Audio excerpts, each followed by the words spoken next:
ang pag-reveal ng isa pang napaka-misteryosong karakter na possibly ito ay ang isa sa apat na gods ng One Piece verse o hindi naman kaya ay ang pangalan mismo ng Sun God Nika, ng pinakaunang Nika or ni Joy Boy. Ito ay si Dozan na ayon kay Imu pinatay niya dahil hindi sila nagkasundo, na dahil doon si Luffy, si Loki at si Ragnir pareho din ang kalalabasan. Ang patuloy na bakbakan sa gitna ni Loki at nitong si Imu, ang napakalulupet na panibagong mga atake nila at ang napakalaking revelasyon nitong si Brook. Kung ano talagang itsura niya, kung gaano siya kalakas noon to the point na parabang mas malakas pa siya noon kesa ngayon. Dahilan kung bakit binigyan siya ng palayaw ng titulo na Swift/Captain Brook. At hindi lang yun guys, makikita natin dito ang isang napakatandang ancient kingdom na tinatawag na Esperia, na kung saan dito nagsimula ang flashback ni Brook, ni Gunko, ng queen na si Candle at ng king na si Ruin. Ang lahat ng yan at marami pang iba, tatalakay natin dito sa ating full chapter review ng One Piece chapter 1183. Kaya siguraduhin nyo nang nakalike, nakasubscribe at na rin nyo ng bell button. Kaya wag na nating patagalin pa. Let's go! Tulad ng nabanggit sa spoilers, magkakaroon tayo ng double spread color page na kung saan feature ang mga straw hat na may kasamang isang elepante. For sure, foreshadowing to. May natatago ditong meaning na gustong ipahiwatig sa atin si Oda. But mag-proceed na tayo sa pinaka-context ng chapter. Pinakaunang page, pinakaunang panel ay kinakausap na naman itong si Imu si Ragnir. May binanggit pa siya ditong isa pang pangalan.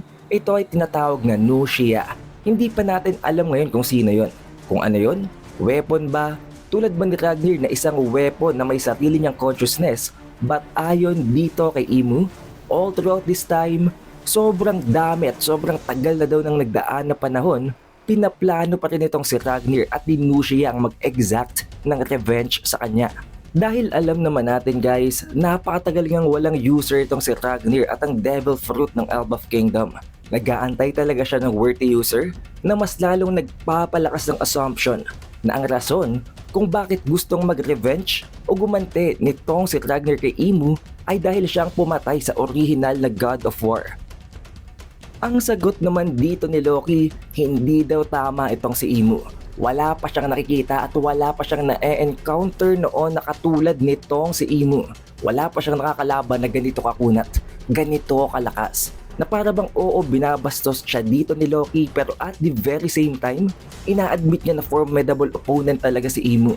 Na dahilan kung bakit sumagot na naman itong si Imu na in the very first place, itong si Loki, si Straw Hat Luffy, si Ragnir at si Nushia, lahat sila never talaga nakadestined na mag-work or mag-serve under ni Imu. Therefore, wala siyang ibang choice, kailangan niyang patayin ng mga ito. Kailangan niya itong i-erase from existence, tulad na lamang ng ginawa niya kay Dozan.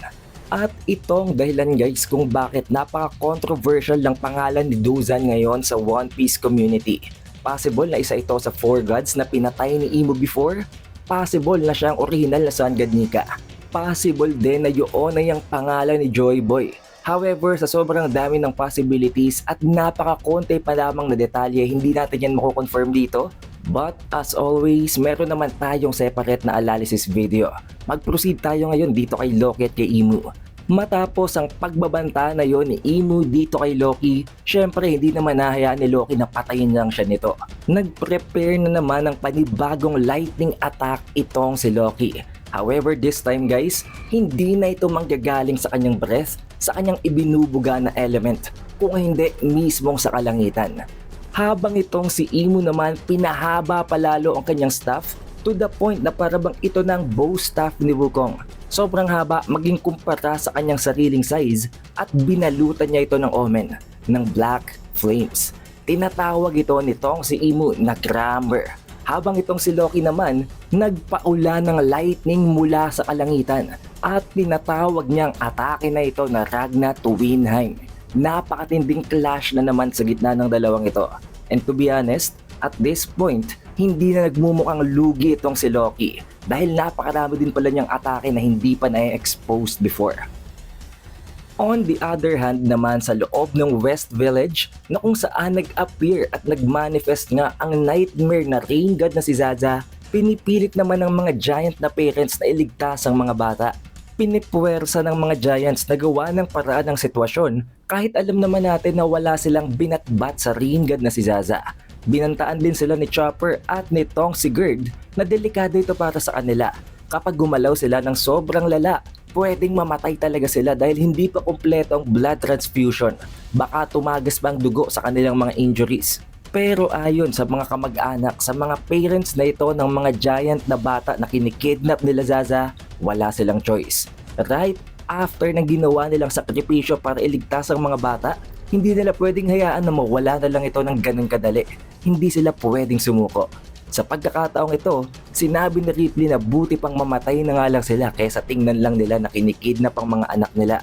But that willpower doesn't change a thing guys. Si Zaza pa rin ang katapat nila, ang Rain God. Sobrang lakas nito, gamit lamang kanyang palad, nag-launch siya ng water attack na para bang machine gun ng tubig. Dahil dito na-knockout ang iba pang mga giants, pero sa pagkakataong ito rin, dumating na itong si Sanji.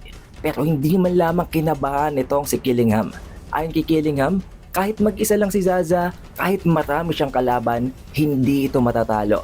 As if confident si Killingham na napaka-OP talaga ng naisamo niyang nightmare. Na hindi naman nakakapagtaka dahil kung maging nga siya takot dito, for sure alam niya kung gaano katindi ang capabilities nito. On the other hand, makikita naman natin guys itong si Gunko. At tulad nga ng binanggit ni Loki, totoo ang claims niya tungkol sa ice sa frozen attack nitong si Ragnir. Nakita natin before na pinasabog ito ni Imu gamit ang Omen. However, hindi pala yun effective. Maging ang Omen, hindi kayang i-unfreeze ang ice na kinreate ni Ragnir. Dahil si Ragnir nga lang daw ang pwedeng mag-cancel out nun. Pero dito ay nagsimula ng magtanong itong si Usopp dito kay Brook. May rason daw kung bakit bigla na lamang sumugod. Biglang umatake itong si Brook sa babaeng yon at gusto yung malaman ng iba pang mga members ng Straw Hat. Ang sagot naman ni Brook, may rason talaga. Pero ang rason na yon ay hindi nila basta-basta papaniwalaan. Dahil kung totoo daw na ang taong kilala at nakasama niya noon, na kilalang kilala niya talaga ay ang parehong tao na umatake at nagtali sa kanila ngayon, imposible yung mangyari. Dahil hindi daw yon isang masamang tao. And not to mention, kung kukomputin daw ang edad ng taong yon ngayon, dapat almost 77 years old na siya. Pero bakit mukha pa rin siyang bata? May mali at hindi nag-a-add up ang mga bagay-bagay.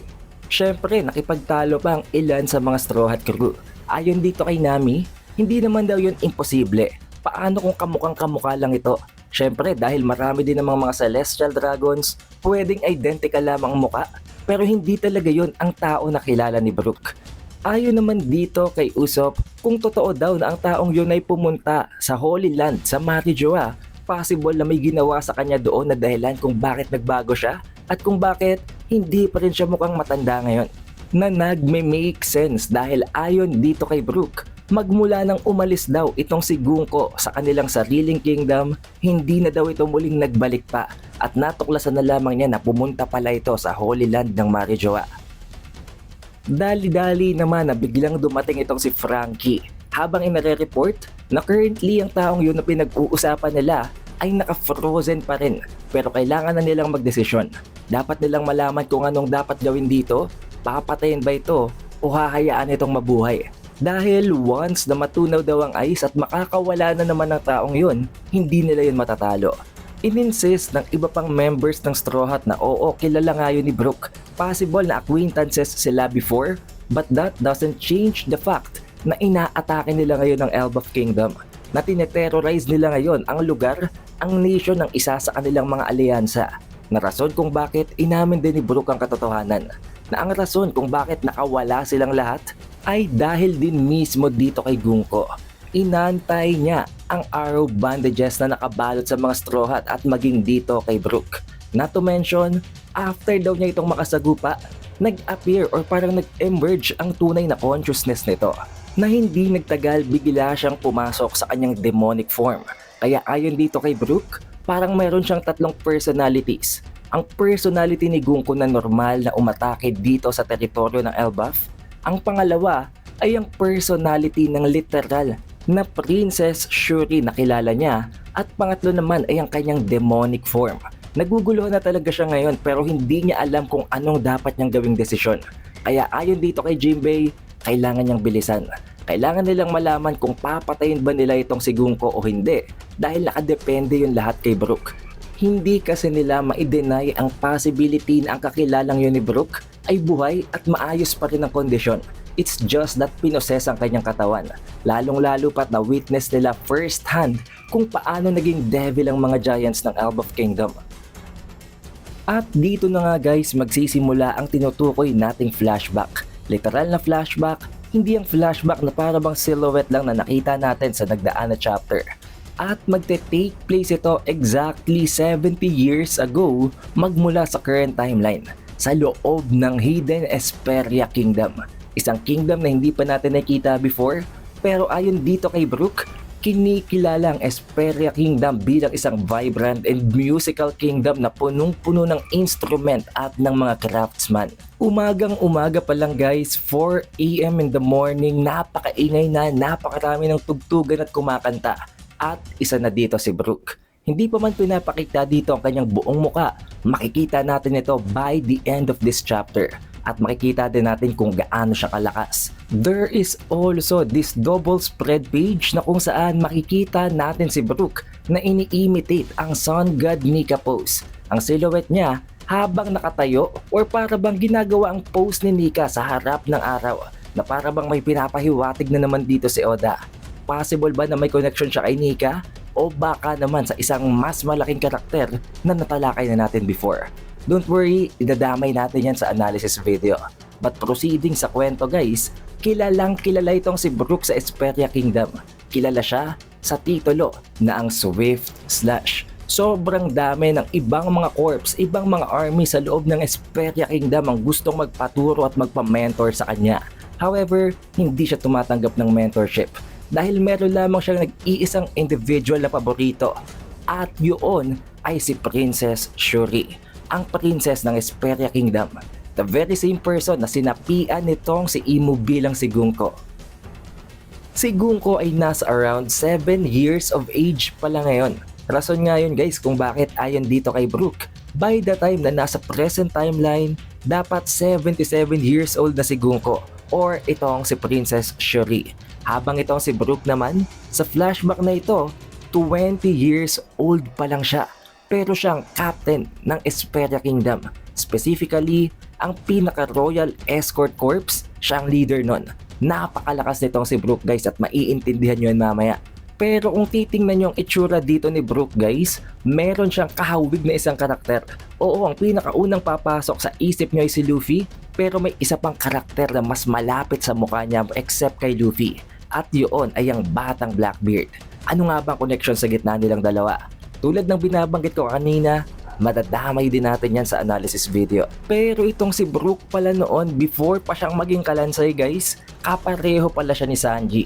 At patay na patay siya sa Queen ng Esperia Kingdom, ang nanay nitong si Princess Shuri. Rason kung bakit, every time na lumalabas ang pagka-Sanji nitong si Brook, pinapagalitan siya ni Princess Shuri. Habang sinasabi na delikado daw yon. Hindi daw dapat siya nag-i-imagine or nagpa-fantasize ng isang babae na may asawa na. Kaya naman habang pinag-uusapan nila ito, nagulat itong si Brook dahil ang mismong hari ng Esperia Kingdom, si King Ruin ay nasa tabi niya lang pala. And honestly, hindi nga king ang tawag dito nitong si Brook. Ang tawag niya dito ay boss, as if napakamatalik na magkaibigan or magkakilala nila. Nagbibiroan pa nga dito ang dalawa. Habang sinasabi nitong si King Ruin na baka daw pinaplano na nitong si Brook ang assassination niya para maagaw niya si Queen Candle sa kanya. Napabiro naman na sinagot ni Brook na hindi naman daw siya abot sa ganon. Hindi siya ganon ka-violent at ka-brutal.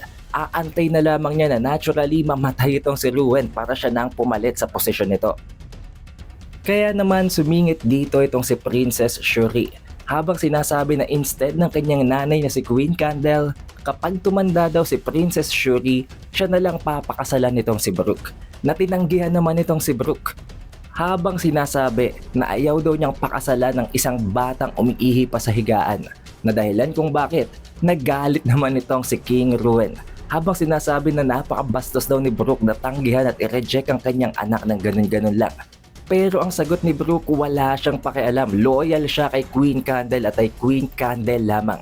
Hindi naman nagtagal guys, may dumating na isang escort corps na nag-report na may dumadating daw ng mga invaders, mga gang members. At ang problema dito guys, ang mga gang members na ito na parabang mga pirates din ay dumaan sa isang lugar kung saan wala silang gaanong mga tauhan. Na outnumbered ang iilan sa mga escort corps nila sa area na yon at ang mga ilan pang mga army nila sa loob ng palace hindi agad makakarating at makakaresponde sa lugar. Kaya naman tinanong agad ni King Ruin kung anong target ng mga gang members. At yun pala ay itong si Queen Candle. Ayon dito, ang target ng mga gang members ay ang Opera House kung saan natoroon si Queen Candle. Kaya inutusan agad ni King Ruin na sabihan ng escort corp na ito na wag daw lalabas si Queen Candle sa loob ng establishment na yon. However, ang problema naka-turn off, naka-silent mode ang Den Mushi nitong si Queen Candle kaya hindi nila ito makontakt. Nagpanik na si King Ruin guys. Maging itong si Princess Shuri, alam niya na wala na silang ibang maaasahan kung hindi itong si Brook. Na sinagot naman ni Brook na actually walang problema. Dahil earlier pala this morning, dumaan na siya malapit sa lugar na yon. Nakita niya na ang mga gang members na yon pero hindi niya pa nako-confirm kung sino sila. Pero gumawa na pala siya ng countermeasure. And I will tell you guys, napakalupit ng ginawa nitong si Brook. On the other hand, na-wipe out na ng Muron Gang ang lahat ng escort corps na ipinadala nila. Ngayon, nakabantay at nakapalibot na sila sa Opera House. Habang sinasabihan ng mga tao sa loob na palabasin na nila si Queen Candle. Kailangan nila itong makuha. At ang utos ng bossing nila, kung hindi makikinig, hindi susunod sa kanila si Queen Candle, patayin na lang nila ito. Problemado na itong si King Ruin at itong si Princess Shuri. Pero itong si Brook, nakangiti pa rin guys. As if, confident siya na hindi mamamatay or hindi makakapture ng gang cavalry itong si Queen Candle. Dahil ang ginawa pala nitong si Brook, nang makita at ma-encounter niya ang gang members na ito sa port earlier in the morning, pinagtatadtad niya na ito ng atake. In-slash niya na ito. Hiniwa niya ng mga ito nang hindi sila nagmamalay. It's just that hindi niya pa lamang ina-activate or para bang hindi niya pa ini-inflict ang damage mula sa paghiwa na yon dahil hindi niya pa nako-confirm kung mga threat ba talaga sila. Pero ngayon na alam niya ng mga invaders ang mga ito, isa-isa silang nagtumbahan at naglabasan ng mga hiwa sa kanilang katawan. Immediately alam agad ng mga mamamayan ng Esperia Kingdom na ito ay ang kanilang Captain Brook, ang tao na tinatawag nila na ang Swift Slash. At ang tawag pala sa ataking yun ni Brook ay kilalang kilala din sa loob ng Esperia Kingdom, ang Humming 3 Blocks, Arrow Notch Cut. Dahil dito tuwang-tuwa ang mga mamayan ng Esperia dahil alam nila na as long as nandito si Brook, talagang safe na safe sila. At dito nga guys, papasok ang narrator habang ine-explain na noon, 70 years ago, sa loob ng Esperia Kingdom ay may dalawang kinikilalang napakalalaking individuals. At yun ay si Brook at si Queen Candle. Si Queen Candle ay ang previous leader, ang previous captain ng escort corps, katulad nitong si Brook, pero ngayon siya nang kinoconsider na queen ng Esperia Kingdom. At ang isa pang individual, si Brook, kinikilala bilang ang quick, swift slash na si Captain Brook dahil sa sobrang lakas, sa sobrang galing ng paggamit niya ng kanyang slashes, hindi alam ng kanyang target na nahiwa niya na ito not until i-activate niyang damage. Hence the title, Swift Slash, Brook of the Humming Blade. Napakalakas nitong si Brook noon guys, na for sure, oo hindi natin ito maiko-compare sa ibang malalakas na opponents nila ngayon, pero just imagine kung gaano kadaya ang hacks ng kanyang atake. However, this is where the chapter ends, but don't worry guys, walang chapter break next week. Kaya naman by this coming Tuesday, spoilers na naman tayo para sa susunod na chapter na ang chapter 1184. But don't worry guys, bago yon, magkakaroon pa tayo ng analysis video para sa chapter na ito. Para palagi kayong updated and notified tuwing may bago tayong video sa channel, siguraduhin nyo lang na naka-like, naka-subscribe at na rin nyo ng bell button It is the updated Weeb, and I will see you guys on the next one.